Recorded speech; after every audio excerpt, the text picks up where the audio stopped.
Hello, Ohio State fans, Bucknuts readers, subscribers. I'm Patrick Murphy here with Steve Hellwagon. We just witnessed a hell of a game, Steve. I'm sure most of you were, if not all of you, were watching it from home. Saw the epic comeback by Ohio State to beat Baylor's on over there, to beat Utah 48-45, a last-second field goal. Well, almost last second. We can talk about that play in a second. But a late field goal is the winner, but that's not really how they got there, Steve.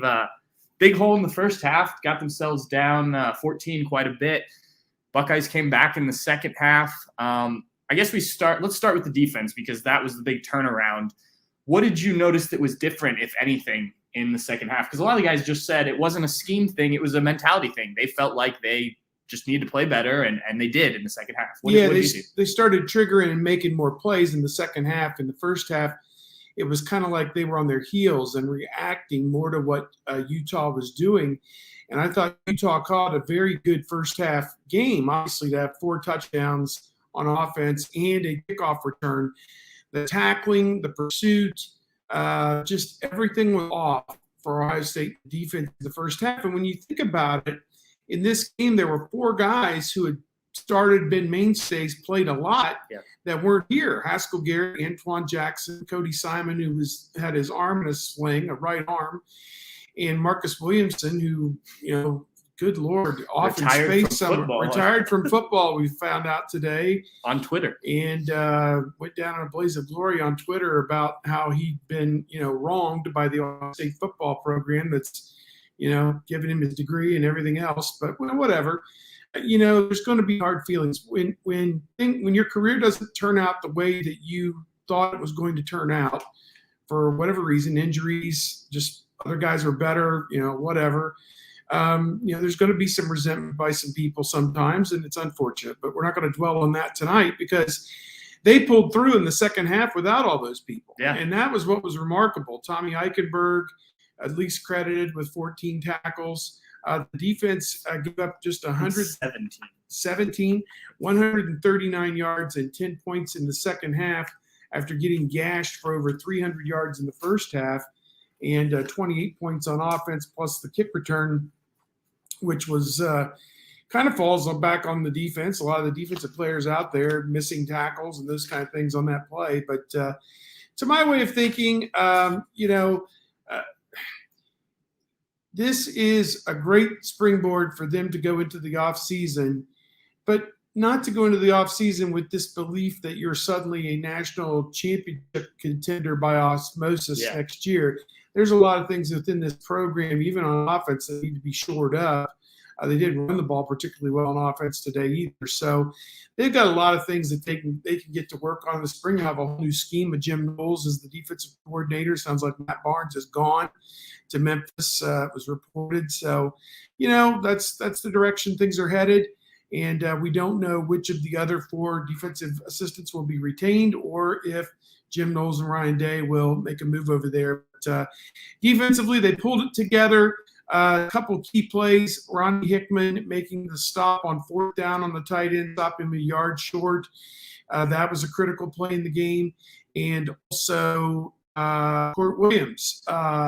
It was kind of a coverage sack. The quarterback banged into his own offensive lineman and was off balance, and Williams finished him off. And hard. Yeah, and the quarterback left the game. It was not a bad hit or anything, just unfortunate for him. And so the backup quarterback came in, let him right down the field for a touchdown, but, is what it is. That's the way it worked out. And there was that Denzel Burke pass breakup I think early in the second half, maybe late in the first half. It was, they'd gotten some momentum back after Ohio State had stopped them, and that stopped a drive. Yeah. So there were some plays and some good things from some guys. You mentioned Matt Barnes, you mentioned Jim Knowles, and we'll kind of look ahead while we're talking about the defense. We haven't talked much about this, just been busy with the holiday stuff, but Jim Knowles is going to bring some different things to this defense. I think we're all kind of interested to see what that is. Obviously, Oklahoma State's defense was much improved over the last few years that he's been there. Each year they've gotten better. Now Matt Barnes is leaving. I was a little surprised. I thought they may want him to stick around if he wanted to as a young up and coming guy, but maybe he sees the opportunity at Memphis if this is in fact what he's going to do. What do you make of kind of this transition here? We don't know a ton. We haven't talked with Jim Knowles yet. I imagine we do that in the coming weeks. But from what you've learned about him since this was announced and what you've seen from these guys, what needs to change and where do you think he kind of fits what Ohio State needs? Well, it's easy to sit here and be, flippant and say everything needs to change, but there's a lot of things that need to change. I think obviously scheme, you need to develop the personnel you're going to have. The best thing about these freshmen and sophomores is that they're going to be sophomores and juniors next year, and maybe add another 5 or 10 pounds, be able to play a little bit more physical, but they need some help, in my opinion. I've been very outspoken on Twitter, I think, and wherever on our message boards. I think they need to go into the portal and find somebody who can come in and start on the defensive line and somebody who can probably start at linebacker, because you just don't have the guys right now, in my opinion, to win a national championship on that side of the ball. And, maybe they'll prove me wrong with a great offseason of development and a scheme that fits their capabilities a little better than what we've seen. Once again, they really struggled to get pressure on the quarterback today. I mean, it was just a struggle all day long. I think that might have been their only sack was the Fort Williams play. And, Rising's a good quarterback, not a great quarterback. He took advantage of the things that they gave him. And Ohio State just couldn't get a stop on Utah throughout a good part of this. So, I look at it, this game in a lot of ways reminiscent of the Arizona State Rose Bowl from back in 1997. And I'm just having a problem talking right now for some reason. So choked up. Yeah, I'm choked up about this whole thing. The difference then, of course, was Ohio State was trailing at the end and had to score the touchdown to go ahead. Whereas in this case, Ohio State fought and got a defensive stop, took the lead. Utah tied it, and then they left too much time on the clock. They left close to 2 minutes on the clock, and Ohio State, within about a minute, was already close to field goal range, and then eventually got it all the way down inside the 10-yard line. And I'm not sure what the clock management was there that they let it. What did you make? I was on the sideline talking to some other guys. I didn't see you at the end of the game, but Ryan Day calls a timeout with 12 seconds left. They're on the 2-yard line.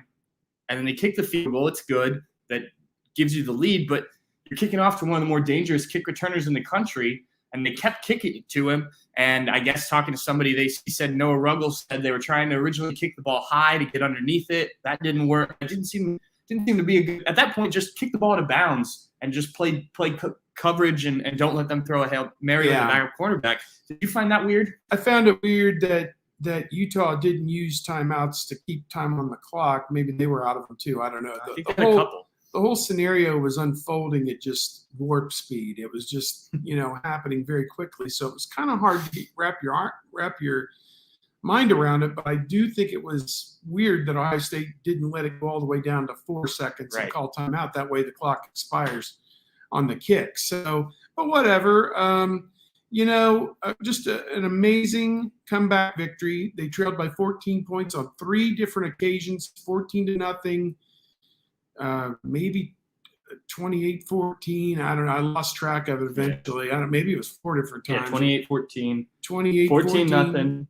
21-7. 28-14. 28-14 at halftime. And then 35-21. Got it. Oh, 35-21 in the third quarter. No, that was the halftime score. 35-21. Oh, it's too much to keep track of. I don't know. Let's jump over to the offense because obviously, numbers-wise, you mentioned there's still things that need to be worked on. But a record-setting day from Jackson Smith and Jigba, who became the de facto number 1 receiver, even though numbers would have told you he was anyway with the way he played this year. But no Chris Olave, no Garrett Wilson, obviously.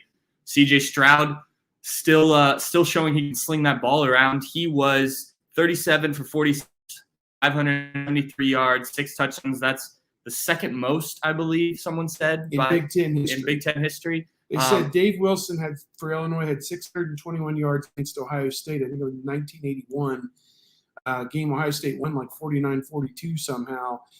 Stroud, clearly the number 1 on Ohio State. The Ohio State had never had a 500-yard game. Haskins' record was 499, I think, against Northwestern in the Big Ten championship, I think. So, you look at this, and he had a remarkable season, well over 4,000 yards on the season. And missed 2 games. And he missed 2 games. What Jackson Smith-Njigba he missed 1 game. He didn't play a Big Ten championship. Yeah. Compared to some other guys. Yeah. Jackson Smith-Njigba, 15 catches, 347 yards, and 3 touchdowns. He obliterated the old record, Terry Glenn, 253 yards, 16 targets, and 15 catches. They asked Kevin Wilson about that, and he says, well, he's getting open.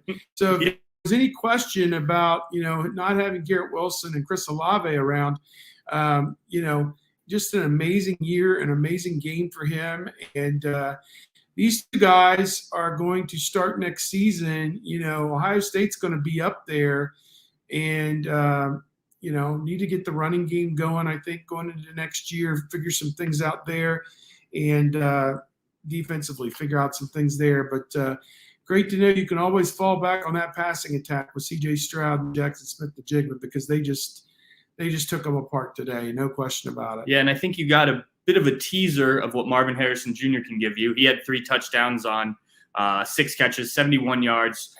Wasn't as active as I think he will be when he's in the game plan all the time. Obviously, he was through bowl practice. They knew that these guys were going to sit out.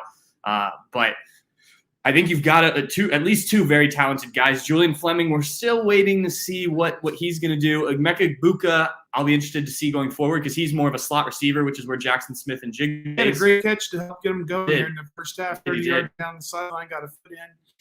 Marvin Harrison Jr., 3 touchdowns. I mean, man, first career start to my understanding, and 6 catches, 71 yards, just a great showing for him, and he is going to be a great compliment to Jackson Smith-Njigba. I think that they've got options, and again, they're not far off. They are. I mean, you have the quarterback and the receiver like that, probably the 2 best in the country, coming back for next year, in my opinion. I think they're going to be a hard team to beat next year. Yeah, certainly. As we kind of look forward, we already touched on the defense. You mentioned the running game. Obviously, TreVeyon Henderson is very talented. They haven't had offensive line-wise. TreVeyon Henderson, 84 yards on 17, or 83 yards on 17 carries today. Offensive line, when they made that shift, 2 extra tackles, basically 2 tackles playing guard, and Paris Johnson, Thayer Munford. It seems to me that affected the run game. Tackles aren't run blockers necessarily. Next year, I think it'll look more traditional. You have Matthew Jones in there, and then they'll figure out maybe Donovan Jackson. There's a couple guys that might be able to slot in at that tackle position or that guard position when Paris Johnson moves back to tackle. So I think that helps some degree. I also think you've got to stick with it sometimes. And I know he's a quarterback, and then a quarterback's coach and all that. So he likes to throw the ball. But I do think sometimes you just have to let these guys get going running the ball. And I feel like Ohio State goes away from that a bit too much, especially in games when they're not just controlling things. Yeah. Your thought on maybe how they can get that going a little bit? Well, I think they'll spend the spring. I think Harry Miller, will come back hopefully and be a guard. And Matthew Jones would be the other guard who played today. And then the tackles should be Paris Johnson and DeJuan Jones. And you figure Luke Whippler would be back at center. So that's a pretty strong 5-man unit, and a veteran unit of guys that have played a whole lot of football by that point. So, in good football, when you think about the numbers they put up offensively on the back of that offensive line were pretty impressive. So they've got the pass block down. Now it's just in the tough game, though, you got to be able to get that 2 or 3 yards when you want it. And I want to see more, I guess, out of them in terms of running the football going forward. But again, I think there's plenty of time in the spring to get that developed and get that the way that they want it. And, I think there's some big questions on defense up front. Your interior defensive line is kind of, decimated. It seems like you're starting over there at those 2 positions. It would look like Tyleik Williams could be a guy, but we'll see. And then outside, remains to be seen if Zach Harrison will be back. We tried to talk to him after the game. He said no comment and kind of kept on trucking and left it kind of open-ended. But, he'd do well to come back for another year, senior year. And I think he was bad. He had a knee brace on. And at the end of the game, on the sideline, he was really limping around. Yeah. Guy was moving around after the game, but probably on adrenaline. So they need to get that defensive line shored up. develop some guys in the linebacker group. I think secondary-wise, they're looking really good with Cam Brown, Josh Proctor coming back from injury. Ronnie Hickman was outstanding, in my opinion, most of the time. And Denzel Burke. That's 4 pretty good guys in the secondary if that's how they play it. So I'm very optimistic about the secondary and want to see in the front 7 tremendous improvement development between now and, winter program, spring football, summer program, fall camp. Those are the next four phases, and we'll see. They'll get into that in a couple weeks probably. Yeah, you mentioned the linebackers, and we were talking the other night. They're bringing in a running back to play linebacker. Monte Triano. Yeah, and they've from Arizona State, and obviously Steele Chambers has moved from running back to linebacker. We saw Cade Stover today actually play pretty well. Tommy Eisenberg, you mentioned the 17 tackles. I don't know if he's able to do that against all teams. I think the teams that stretch out a little bit more make things a bit more difficult. Taraja Mitchell will be gone. They obviously have some talent coming in as kids that'll be freshmen. I don't know how much they're going to play right away. I think that's a position where you got to get it figured out, whether it is these guys that have changed positions, if a Cade Stover should have really just been a linebacker, even though he moved to tight end. I agree. I think that's a big one. They've got 5 blue chip national top 50 guys between the 2 last year with Jack Sawyer and JT Tuamoloau, who need to take the next step. I figure one of them will probably start. One of them could be a backup depending on what Zach Harrison does. Javonte Jean-Baptiste, if he comes back. Tyler Friday should be healthy. Tyler Friday could be healthy. We'll see. So those 2, and then the 3 that are coming in, which are C. Hicks, Gabe Powers, and Sonny Styles, who I think is probably too big to play the safety position at Ohio State, probably would have to move up and play an outside linebacker spot. It's too much to ask true freshmen to come in and be every down type player. I think they can help you, and as the season goes on, they help you even more. Right. It's just hard. So I think as those 5 guys grow up together within this defense, and they put their stamp, if all 5 of those guys pan out like we think they could, there'll be some star power on this defense soon enough. So I'm not ready to install all 5 of them as starters for the first game next year. I think that's too much too soon, too young. And they'll be, Cody Simon will be back healthy. Maybe we'll see what he does when he's healthy. Mitchell Melton's a possibility if he's healthy. So a lot of where they can go. And again, we don't know what Jim Knowles is going to ask them or want them to do. So I guess that's all TBA. But tonight, basking in the glow, Ohio State gets to 11 wins, which they've been every year since 2011, I believe. And we'll finish in the top 5, I believe, for the 5th straight year. So, this is still the class of college football. It's still Ohio State, Alabama, Clemson, Georgia. They're the till otherwise denoted. They're still the leaders in the clubhouse in this thing. So they're not going anywhere. And there's a reason to be. When you have a quarterback and a wide receiver that are this good, you're in every game that you play. Yeah. So and tonight proved it. You were down 14-0, and it didn't look good, and you're on the road. It's a road game. You had 87,000 people here, and I bet 60,000 of them were pulling for Utah. So and a team that only has 40,000 people in their stadium. Yeah. Which Rose Bowl is this for you? How many have you done? Well, Arizona State, Oregon, Washington. So the 4th Rose Bowl, I was here for the UCLA-Ohio State game as well in 2001. So my 5th time covering a game here. And I was just thinking about after the game, it's the best place in the country to watch a college football game. It's too bad they can't play the national championship game in the Rose Bowl here every year, because I think people who get a taste of this want to come back. I know it's a big hassle to come to California and deal with everything that's Los Angeles, I had a miserable trip getting here, but once you're here, it's pretty cool. So if they ever make it here again in the next few years, I'd advise anybody out there to not mark it off your bucket list and come check this out if you've never been here, because it is very special, and come early and stay late type thing. Yep, it's awesome. This is my 2nd one. First one was the Washington game. Love that. Real quick, Steve, Alabama, Georgia. What do you think? Oh, man. Georgia was the best team in the country all season long, and they got back on top of their game with how they played Michigan, in my way of thinking. Alabama, the best game they played all season was against Georgia. They were good all season, but never at that level of greatness until that day.